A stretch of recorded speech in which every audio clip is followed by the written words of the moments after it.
आकाशवाणी भोपाल से प्रस्तुत हैं प्रादेशिक समाचार।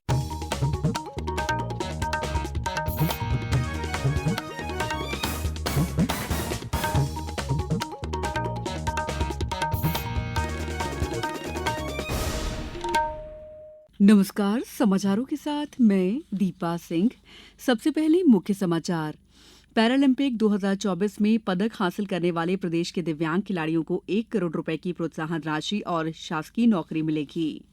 सागर रीजनल इंडस्ट्री कॉन्क्लेव में 5 देशों के प्रतिनिधि होंगे शामिल। राज्य सैनिक बोर्ड की 20वीं बैठक में पूर्व सैनिकों के कल्याण के लिए सरकार ने उठाए कई कदम। और मौसम विभाग ने दी इंदौर, उज्जैन, जबलपुर समेत प्रदेश के 31 जिलों में आज तेज बारिश की चेतावनी। अब समाचार विस्तार से। मुख्यमंत्री डॉ मोहन यादव ने कहा है कि मध्य प्रदेश के जिन दिव्यांग खिलाड़ियों ने पैरालंपिक 2024 में पदक हासिल किए हैं, उन्हें 1 करोड़ रुपए प्रोत्साहन राशि और शासकीय नौकरी देने का निर्णय लिया गया है।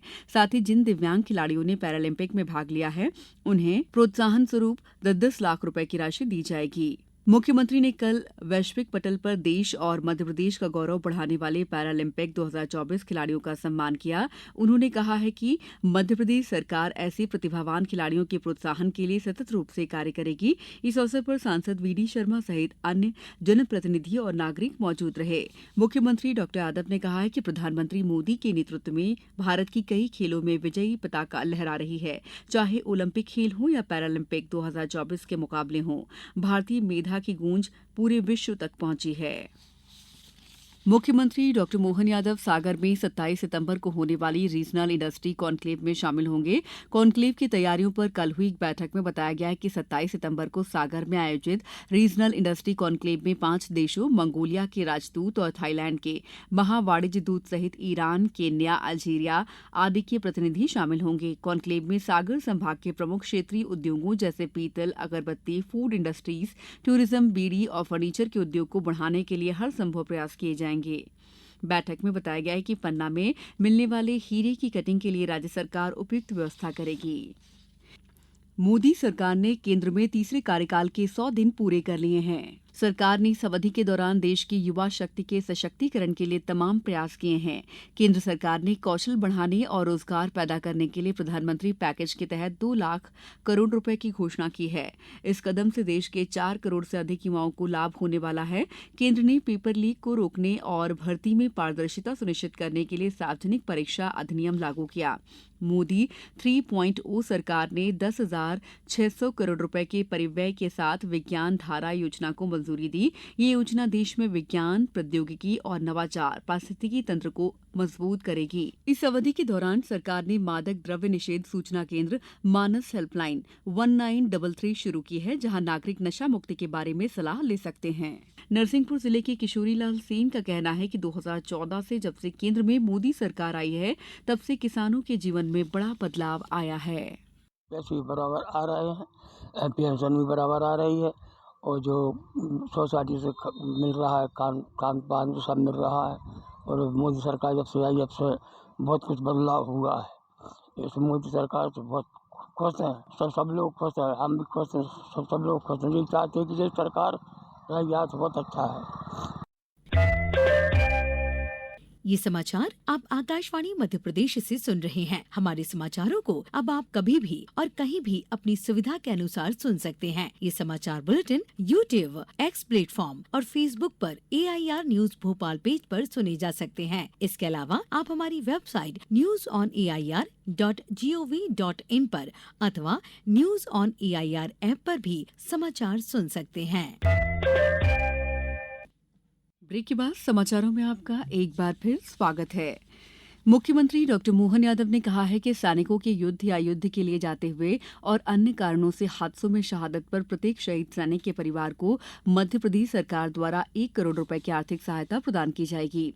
राज्य सैनिक बोर्ड की 20वीं बैठक में मुख्यमंत्री डॉ यादव ने युद्ध और सैनिक कार्रवाई में दिव्यांग होने पर दी जाने वाली राशि 10 लाख से बढ़ाकर दिव्यांगता प्रतिशत के आधार पर 1 करोड़ रुपए तक करने, शहीद के माता पिता को मिलने वाले मासिक अनुदान को दोगुना करने, शहीद और दिव्यांग सैनिकों की बहन और बेटी के विवाह के लिए 10,000 के स्थान पर 51,000 की राशि देने, सैनिक परिवार के मध्यप्रदेश निवासी माता पिता जिनकी पुत्री सशस्त्र सेना में हो उन्हें भी प्रतिवर्ष 10,000 रुपए के स्थान पर दुगुनी समान राशि देने का निर्णय शामिल है।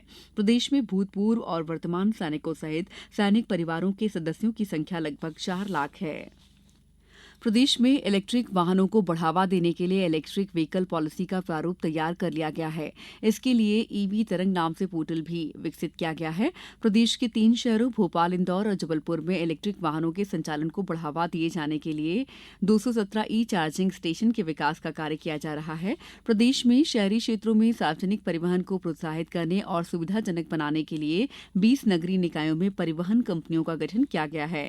पीएम ई बस के लिए विभाग द्वारा निविदा जारी की जा चुकी है। प्रदेश के 15 शहरों में अमृत योजना के अंतर्गत बस सेवा संचालन द्वारा बसों में यात्रियों की सुविधा के लिए ITMS उपकरण, इनमें GPS कैमरा, यात्री सूचना तंत्र और महिलाओं की सुरक्षा के लिए पैनिक बटन की सुविधा दी गई है। गुना की उत्कृष्ट विद्यालय परिसर में 68वीं राज्य स्तरीय जूडो 14 और 17 वर्ष बालक और बालिका प्रतियोगिता का कल समापन हुआ। जूडो प्रतियोगिता में ग्वालियर संभाग सर्वाधिक मेडल 13 गोल्ड, 5 सिल्वर और 8 कांस्य पदक जीतकर ऑल ओवर चैंपियन बना। उधर 14 वर्ष बालक और बालिका वर्ग में ग्वालियर संभाग ने प्रथम स्थान प्राप्त किया, जबकि बालक 17 वर्ष में प्रथम स्थान भोपाल संभाग और बालिका 17 वर्ष में प्रथम ग्वालियर संभाग रहा। प्रदेश में निम्न दाब क्षेत्र के असर से अगले 3 दिन तेज बारिश का दौर रहेगा। मौसम विभाग के अनुसार आज इंदौर, उज्जैन, जबलपुर समेत प्रदेश के 31 जिलों में तेज बारिश का अलर्ट है। दक्षिणी हिस्से के जिलों जैसे बैतूल, बुरहानपुर, खरगोन, बड़वानी, अलीराजपुर, धार, सिवनी और पांडुर्ना में भारी बारिश का ऑरेंज अलर्ट है। अगले 24 घंटों में सीहोर, खंडवा, झाबुआ, इंदौर, रतलाम, देवास, उज्जैन, छिंदवाड़ा, मंडला और बालाघाट में भी भारी बारिश हो सकती है। बाकी जिलों में गरज चमक और बारिश होने का अनुमान है। इससे पहले कल भी इंदौर, जबलपुर, भोपाल समेत 11 जिलों में बारिश हुई। अब कुछ समाचार संक्षेप में। इंदौर में 1 दिवसीय रोजगार मेले का आयोजन जिला रोजगार कार्यालय परिसर में 27 सितंबर शुक्रवार को किया जाएगा। राष्ट्रीय सेवा योजना दिवस का स्थापना दिवस आगरमालवा जिले में मेरे भारत के लिए युवा और डिजिटल साक्षरता के लिए युवा थीम पर हर्षोल्लास से मनाया गया। निंडौरी में मिशन शक्ति 100 दिवसीय जागरूकता कार्यक्रम के तहत बेटी बचाओ बेटी पढ़ाओ योजना के अंतर्गत बालिका जन्मोत्सव कार्यक्रम जिला अस्पताल में आयोजित किया गया। राजगढ़ में स्वास्थ्य विभाग द्वारा जिला चिकित्सालय में अंतर्राष्ट्रीय बधिरता सप्ताह की शुरुआत की गई। यह अंतर्राष्ट्रीय बधिरता सप्ताह 29 सितंबर तक चलाया जाएगा। सिंगरौली में कलेक्टर ने 2 पटवारियों को दायित्वों के प्रति लापरवाही बरतने पर तत्काल निलंबित करने के निर्देश दिए हैं। खंडवा में कुश्ती प्रतियोगिता के शुभारंभ के अवसर पर नगर पालिका निगम द्वारा स्वच्छता ही सेवा अभियान के तहत एक विशेष स्वच्छता शपथ समारोह का आयोजन किया गया। प्रतियोगिता में भाग लेने आए पहलवानों, अधिकारियों और दर्शकों ने भी स्वच्छता की शपथ ली। बालाघाट में स्वभाव स्वच्छता संस्कार स्वच्छता अभियान के तहत चलित खाद्य सुरक्षा वाहन के जरिए जिले के सभी विकासखंडों में खाद्य प्रतिष्ठानों से फूड सैंपल लिए जा रहे हैं।